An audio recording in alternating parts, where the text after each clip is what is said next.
Hello दोस्तों, welcome to my channel. आशा करता हूँ कि आप सब अच्छे होंगे। प्रीवियस वीडियो में हम लोग डिस्कस कर चुके हैं डेफिनेशन ऑफ सेल के बारे में, डिस्कवरी ऑफ सेल के बारे में, सेल थ्योरी के बारे में, cell wall, cell membrane, osmosis and diffusion process के बारे में। तो आज से हम लोग शुरू करेंगे प्रोटोप्लाज्म के बारे में। तो चलिए शुरू करते हैं आज का वीडियो। तो सबसे पहले इसका कंपोनेंट्स के बारे में जानते हैं। इसका दो कंपोनेंट्स हैं, एक न्यूक्लियस और एक साइटोप्लाज्म। अब न्यूक्लियस के बारे में थोड़ा जानते हैं। तो देखिए, it stores the genetic information of an organism. एक ऑर्गेनिज्म का जो भी जेनेटिक इन्फॉर्मेशन होता है वो कहाँ पे स्टोर होता है? न्यूक्लियस पे। Ribosomes are found in the nucleus.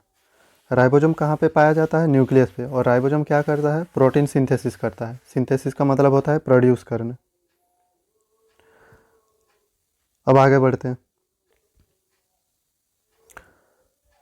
Prokaryote contain a nucleoid instead of A nucleus. तो चलिए अब जानते हैं प्रोकैरियोट सेल होता क्या है। तो based on the subcellular structure cell can be divided into two types. एक होता है प्रोकैरियोट और एक होता है यूकैरियोट। तो प्रोकैरियोट हम किसे कहेंगे? तो जिस सेल में न्यूक्लियस नहीं होगा, या फिर आप कह सकते हैं कि एक वेल डिफाइंड न्यूक्लियस नहीं होगा, उसे हम लोग प्रोकैरियोट कहते हैं। और जिसमें एक वेल डिफाइंड न्यूक्लियस रहता है उसे हम यूकैरियोट कहते हैं। तो देखिए यहाँ पे क्या लिखा हुआ है कि prokaryote contain a nucleoid instead of A nucleus. तो इन सेल में न्यूक्लियस होता नहीं है, इसके बदले क्या होता है? न्यूक्लियोइड होता है। Where all the genetic information is found. अब इसी न्यूक्लियोइड प्रोकैरियोट सेल में जेनेटिक इन्फॉर्मेशन स्टोर करता है, और यूकैरियोट सेल में न्यूक्लियस के अंदर जेनेटिक इन्फॉर्मेशन होता है। तो आते हैं अब साइटोप्लाज्म पे।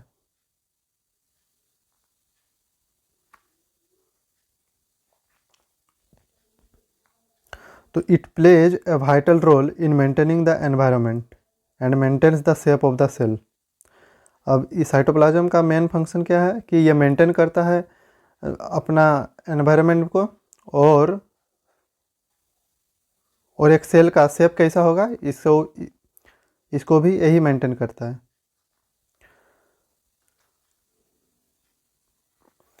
It stores substances required by the organelle. अब साइटोप्लाज्म में बहुत सारे ऑर्गेनेल रहते हैं, उसको हम लोग सामने पढ़ेंगे। तो उस ऑर्गेनेल को जितने भी ज़रूरत की चीज़ चाहिए होता है ये साइटोप्लाज्म ही प्रोवाइड करता है वो सब सेल ऑर्गेनेल को।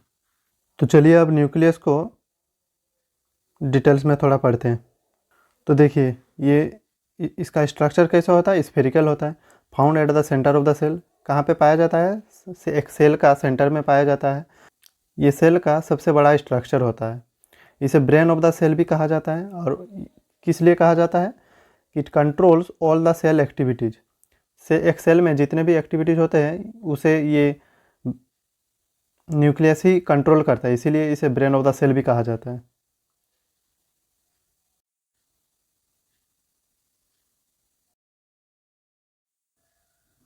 तो अभी चलिए एक प्रोटोप्लाज्म का स्ट्रक्चर देख लेते हैं पहले।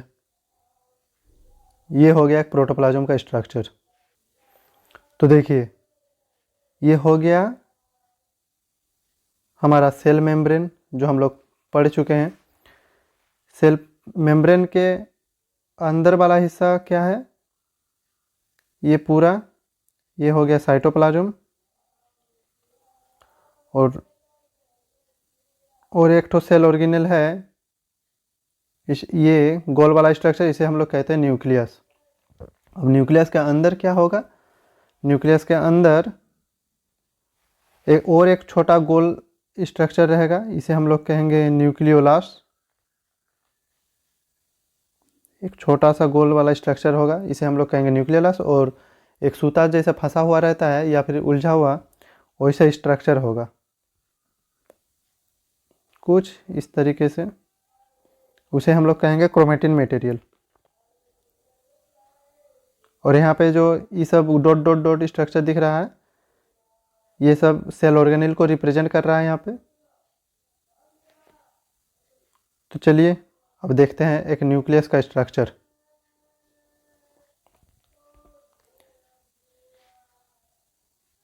ये हो गया एक न्यूक्लियस का स्ट्रक्चर।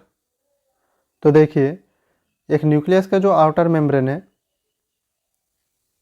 इसे हम लोग क्या कहेंगे, न्यूक्लियर मेम्ब्रेन या फिर न्यूक्लियर एनवेलप। अब न्यूक्लियर मेम्ब्रेन के बीच बीच में पोर्स हैं, देखिए इसे हम लोग क्या कहेंगे, न्यूक्लियर पोर। अब एक न्यूक्लियस के अंदर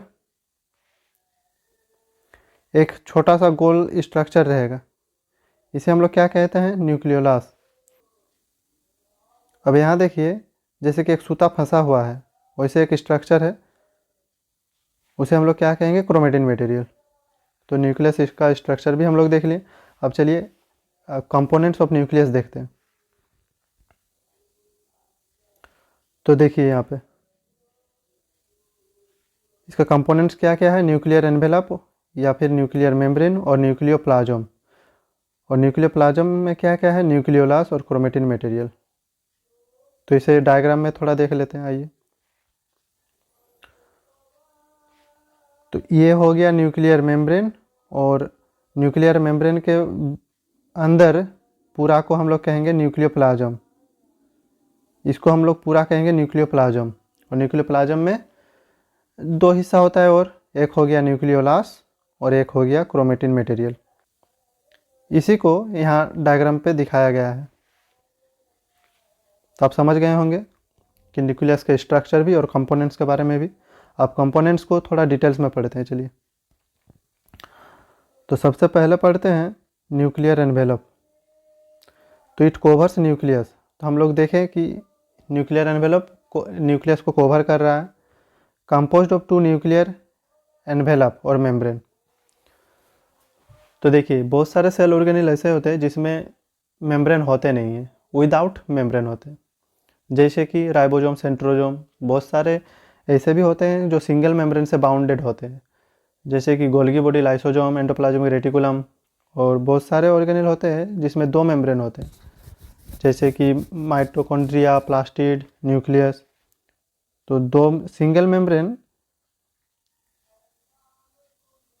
कुछ ऐसे होगा, और डबल मेम्ब्रेन कैसे होगा, जैसे कि न्यूक्लियस कैसा था, ऐसे।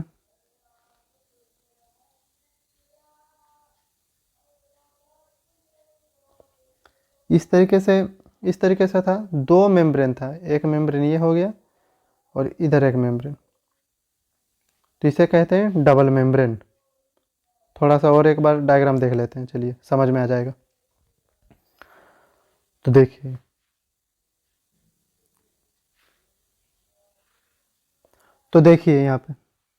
यहाँ पे हो गया एक मेम्ब्रेन और इधर हो गया एक मेम्ब्रेन, तो हो गया डबल मेम्ब्रेन। यहाँ पे भी देखिए इधर हो गया एक मेम्ब्रेन, इधर हो गया एक मेम्ब्रेन। Double membrane. और सिंगल मेम्ब्रेन कैसे होगा, कि ऐसे। और डबल मेम्ब्रेन जैसे कि हमारा न्यूक्लियस किस तरीके से कवर है, ऐसे ऐसे कुछ इस तरीके से। तो देखिए ये हो गया सिंगल मेम्ब्रेन और ये हो गया डबल मेम्ब्रेन का स्ट्रक्चर। तो आप समझ गए होंगे। चलिए अब आगे बढ़ते हैं। तो हम लोग इसको समझ लिए। Pores are present. अब देखिए न्यूक्लियर मेम्ब्रेन के बीच बीच में पोर्स था, उसको हम लोग देख चुके हैं। Permit transfer of material between nucleoplasm and cytoplasm. अब न्यूक्लियर एनवेलप का काम क्या होता है कि ये मटेरियल को ट्रांसफ़र करता है, किसके बीच में, न्यूक्लियोप्लाज्म और साइटोप्लाज्म के बीच में। थोड़ा इसे भी एक डायग्राम पे समझते हैं।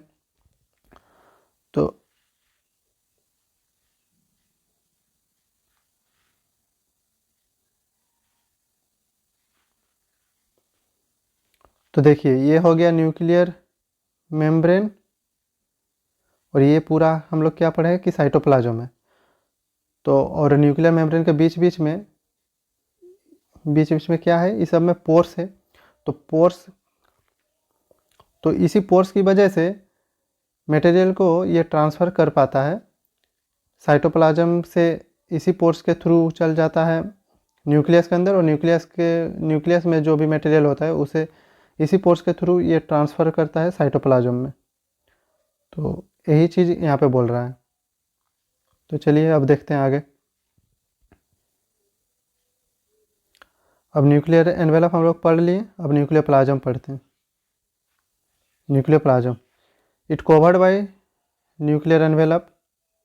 तो ये किससे कवर रहता है? न्यूक्लियर एनवेलप से। Semi fluid colloidal material inside the nucleus. अब जो सेमी फ्लूइड कोलोइडल मटेरियल होता है न्यूक्लियस के अंदर, उसे ही हम लोग न्यूक्लियर प्लाज्म कहते हैं। अब न्यूक्लियर प्लाज्म में क्या क्या थे हम लोग देख चुके हैं, न्यूक्लियोलास और क्रोमेटिन मटेरियल। तो न्यूक्लियोलास को थोड़ा देखते हैं। 1 और मोर इन नंबर, ये एक भी हो सकता है या एक से ज़्यादा भी हो सकता है। Composed of large number of ribosomal protein. और न्यूक्लियोलास में बहुत सारे राइबोसोम होते हैं। राइबोसोम का फंक्शन क्या है? प्रोटीन सिंथेसिस करना। अब क्रोमेटिन मटेरियल क्या होता है? Thread like structure, entangled. Entangle का मतलब होता है उलझा हुआ, और थ्रेड लाइक स्ट्रक्चर है। During cell division it gets organised into chromosome. अब जब सेल डिवीजन होता है तो यही क्रोमेटिन मटेरियल कंडेंस होता है और ऑर्गेनाइज होकर क्रोमोसोम फॉर्म करता है। क्रोमोसोम को हम लोग सामने वाला वीडियो में डिटेल्स में पढ़ेंगे, अभी इतना ही जान लीजिए। चलिए यहाँ पे क्रोमोसोम के बारे में थोड़ा जान लेते हैं, फिर हम लोग डिटेल्स में बाद में पढ़ेंगे। तो ये क्या हो गया? एक थ्रेड लाइक स्ट्रक्चर। जब क्रोमेटिन मटेरियल सेल डिवीजन के समय कंडेंस होता है तो ऑर्गेनाइज करता है क्रोमोसोम। अब विजिबल ड्यूरिंग सेल डिवीजन, जब सेल डिवीजन होता है क्रोमोसोम को उसी समय देखा जा सकता है। और first discovered by Walther Flemming. इसे डिस्कवर कौन किया था? Walther Flemming in 1882। तो हम लोग को न्यूक्लियस ख़त्म कर लिए, अब पढ़ेंगे साइटोप्लाज्म। तो parts between plasma membrane and nuclear membrane. तो प्लाज्मा मेम्ब्रेन को क्या है? तो ये हो गया हमारा प्लाज्मा मेम्ब्रेन, ये हो गया एक सेल का स्ट्रक्चर, ठीक है। ये हो गया एक सेल स्ट्रक्चर। तो सेल स्ट्रक्चर में जो आउटर मोस्ट कवरिंग है उसे हम लोग क्या कहेंगे? प्लाज्मा मेम्ब्रेन या फिर सेल मेम्ब्रेन। और ये हो गया हमारा न्यूक्लियर मेम्ब्रेन। तो प्लाज्मा मेम्ब्रेन और न्यूक्लियर मेम्ब्रेन के बीच का जो हिस्सा होता है उसे हम लोग क्या कहेंगे? साइटोप्लाज्म। तो इसे हम लोग समझ लिए। Aqueous ground substance of cytoplasm को हम लोग क्या कहेंगे? इसे हम लोग कहेंगे साइटोसोल।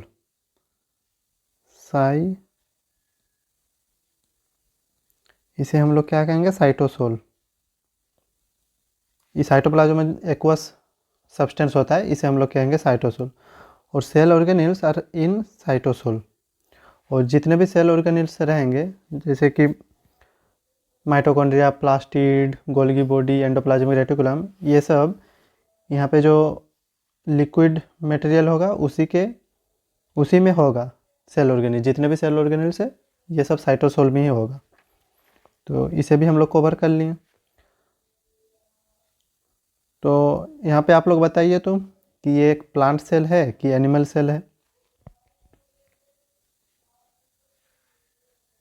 ये वाला जो सेल स्ट्रक्चर यहाँ पे है, ये एक प्लांट सेल है कि एनिमल सेल है?